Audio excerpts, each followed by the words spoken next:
Gérard Collomb est avec nous, le sénateur maire PS de Lyon vient de sortir un livre « Et si la France s'éveillait ?» Bonsoir, merci d'avoir accepté notre invitation. Monsieur Collomb, on vous a vu il y a quelques mois à Montpellier, dans d'autres circonstances, on y reviendra tout à l'heure. On voit le titre et la une de votre livre qui s'affiche. Déjà, ce titre qui interpelle « Et si la France s'éveillait ?» ça rappelle un autre titre il y a une quarantaine d'années. « Quand la Chine s'éveillera », c'est le parallèle que vous souhaitiez faire? Oui, d'une certaine manière, je souhaitais dire avec ce titre, attention, il y a effectivement 40 ans, Alain Peyrefitte nous sensibilisait à l'éveil de la Chine. Et aujourd'hui, on ferait bien à nouveau de regarder du côté du monde pour s'apercevoir que notre pays ne vit pas dans une bulle, mais qu'il y a un certain nombre de grands pays qui sont en train d'émerger. La Chine, bien sûr, aujourd'hui, mais l'Inde, mais le Brésil. Et donc, il faut essayer de penser nos politiques à la lumière de ces changements dans le monde. Ça veut dire que la France n'est pas sur le déclin, comme beaucoup de commentateurs trop peut-être le disent et le répètent? Moi, je ne crois pas qu'elle soit sur le déclin, à une condition, c'est qu'elle ne veuille pas penser son destin dans un cadre purement hexagonal. Vous voyez, moi je dis dans ce livre, le chemin de la France, c'est à la fois l'Europe, parce qu'aujourd'hui, il faut redonner une grande ambition européenne, reconstruire une vision européenne et pas faire comme aujourd'hui, chaque pays, sa propre politique, couper les autres. Et puis, en même temps, les grandes villes, les grandes agglomérations. Ce que je dis dans ce livre, finalement, c'est que l'État-nation a perdu de son pouvoir à la fois par le haut du côté de l'Europe et puis par le bas du côté de ses territoires. Et on voit bien aujourd'hui combien notre pays a besoin de s'appuyer sur ces grandes villes. Alors voilà pour le titre, mais d'abord, pourquoi ce livre? Pourquoi ce calendrier aussi au moment où les uns et les autres affûtent leurs infos, leurs éléments, leurs armes pour les présidentielles 2012? Ce livre n'était pas prévu exactement pour les présidentielles. J'ai commencé il y a 2 ans à peu près à l'écrire, juste après le congrès de Reims. Et je pensais que ce congrès de Reims, pour le Parti socialiste, n'avait pas été bon dans la mesure où les réformistes, ceux qui portent une vision de la société réaliste, s'étaient dispersés dans toute l'émotion et où finalement ils avaient un peu cédé du terrain à l'aile gauche. Et donc je me disais, il faut essayer de reporter une parole. Puis évidemment, les élections présidentielles donnent toute son actualité aux thèses que je défends aujourd'hui dans ce livre. C'est le drame du Parti socialiste français. Le parti se gagne à gauche et après, quand on doit aller aux élections, il faut les gagner au centre, voire à droite? Ben d'abord, oui, ce que vous dites, vous avez tout à fait raison. Mais c'est en même temps, quand on regarde l'histoire du Parti socialiste, c'est pas toujours ceux qui ont eu le discours le plus à gauche, qui ont eu la gestion qui soit la plus réformiste. Par exemple, si on prend 2 personnalités, Guy Mollet, discours très à gauche au Parti socialiste, puis en même temps, politique très à droite. Puis de l'autre côté, Pierre Mendès France, parole modeste, centriste, mais en même temps, lorsqu'il est au pouvoir, qui réforme vraiment la société. Et donc, moi je dis, plutôt que d'être dans une parole hyperboliste, essayons de regarder ce que l'on pourra faire demain, parce qu'il s'agit d'abord de gagner les élections, mais ensuite de ne pas décevoir. Ne pas décevoir, hein. Vous faites référence à 1981, c'était il y a 40 ans, on va fêter le 10 mai dans quelques semaines du reste, enfin la gauche va fêter le 10 mai. La gauche à l'époque avait buté sur les déficits en, ma foi, semant le trouble dans son propre électorat et creusant les défaites futures. Vous craignez ce scénario-là? Aujourd'hui, on voit bien que notre pays est dans une situation déjà extrêmement difficile, économiquement, sur le plan des déficits, et on va s'apercevoir après 2012 de la profondeur des déficits français. Donc ce que j'essaye de dire, c'est de dire attention, le Parti socialiste ne doit pas tout promettre, mais avoir des engagements sérieux. Et dans mon livre, moi j'en recense 2.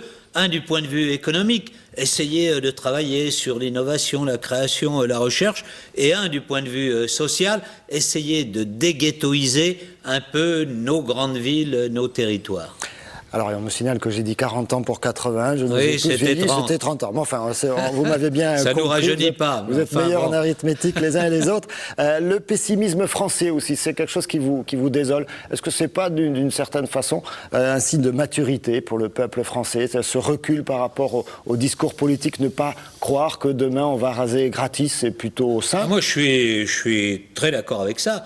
Il faut effectivement aujourd'hui réaliser que les hommes politiques qui portent une parole où ils promettent tout ne le feront pas. Et c'est pour cela que je demande aux leaders du Parti socialiste, ne soyons pas dans l'exagération, dans la promesse, mais essayons de dire ce que nous pourrons faire, et à ce moment-là, la politique redeviendra crédible aux yeux des Français. Vos propositions à vous, c'est quoi? Ben, Elles sont dans le livre? Comment? Elles sont dans le livre? Oui, elles sont dans le livre. Elles sont surtout, je prends par exemple, vous voyez, j'essaye de porter dans ce livre la modernité, une parole de gauche, réformiste, qui veut porter des valeurs sociales, mais en essayant de les incarner dans l'époque d'aujourd'hui. Vous voyez, par exemple, sur le droit du travail, je dis, aujourd'hui, on a un droit du travail assez serré, assez fixe, rigide, qui a été créé dans les 30 Glorieuses, à l'époque où on commençait dans une usine et puis on terminait dans la même usine sa carrière. Aujourd'hui, c'est plus ça. La société est plus mouvante. Donc il faut changer cela, permettre effectivement que les entreprises mutent, changent, puissent éventuellement supprimer des emplois, mais en même temps garantir les parcours individuels et garantir de la sécurité. Nos amis danois, qui sont un des pays qui effectivement a le plus bas taux de chômage, ont inventé la flex-sécurité. Alors ça, c'est un projet alternatif, rien libéral, en tout cas un peu plus... Non, c'est pas libéral, c'est social-démocrate. Nos amis sont sociodémocrates. C'est tous les pays scandinaves qui ont fait ça. Il ne vous a pas échappé qu'il y a quelques jours, le Parti socialiste a présenté son programme pour 2012. Ils vous ont pas beaucoup écouté?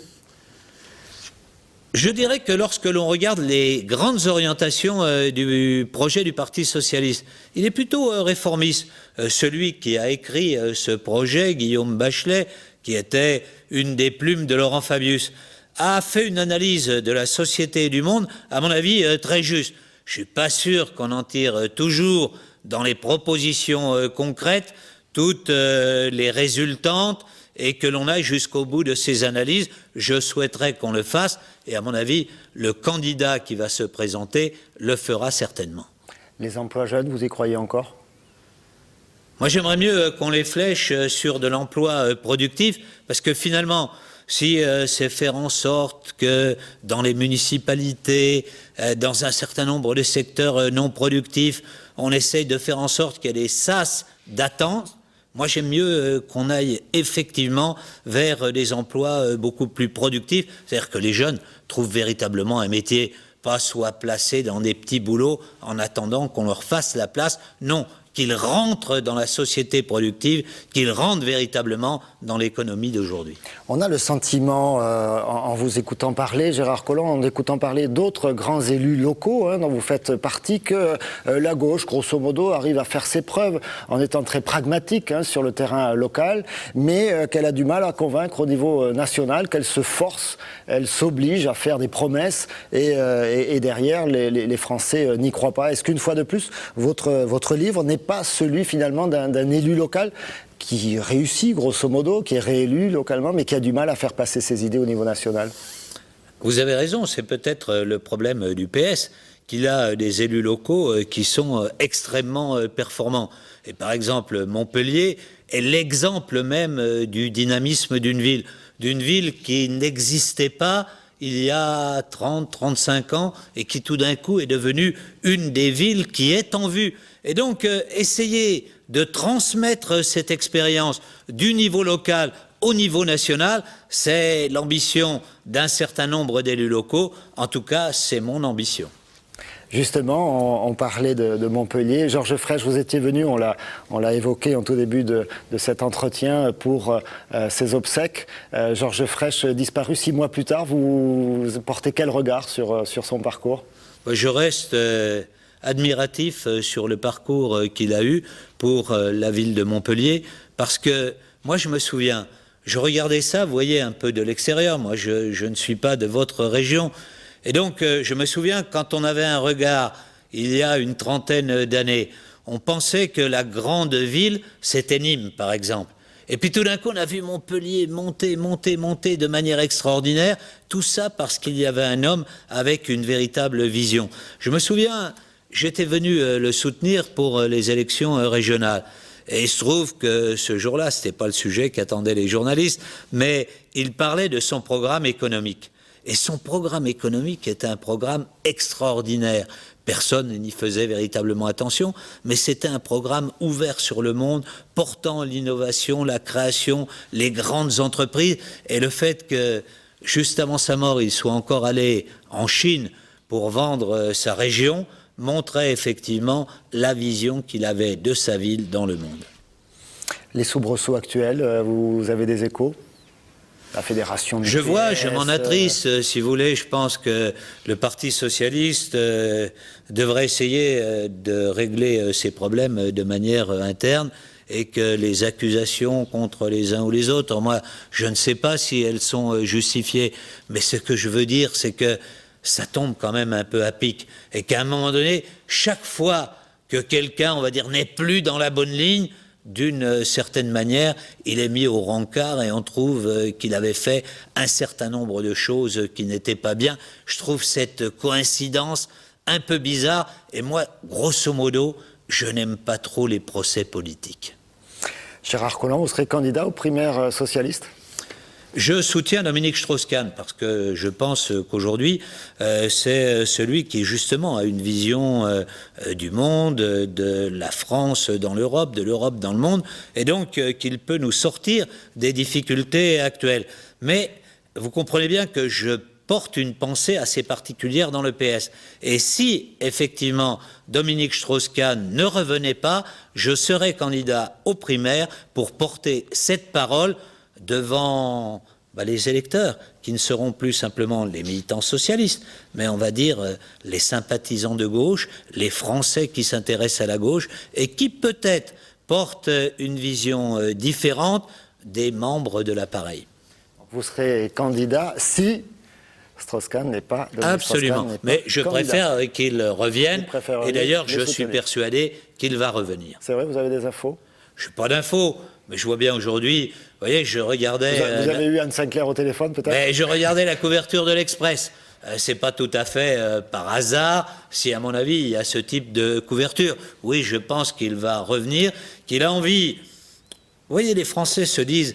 Finalement, est-ce qu'il va revenir parce qu'il est au FMI, il est super bien? Je crois qu'il aime son pays, qu'il voit bien que nous sommes en grande difficulté et qu'aujourd'hui, il a envie de faire quelque chose pour la France, finalement, de se prouver à lui-même qu'on peut changer le cours du destin de ce pays.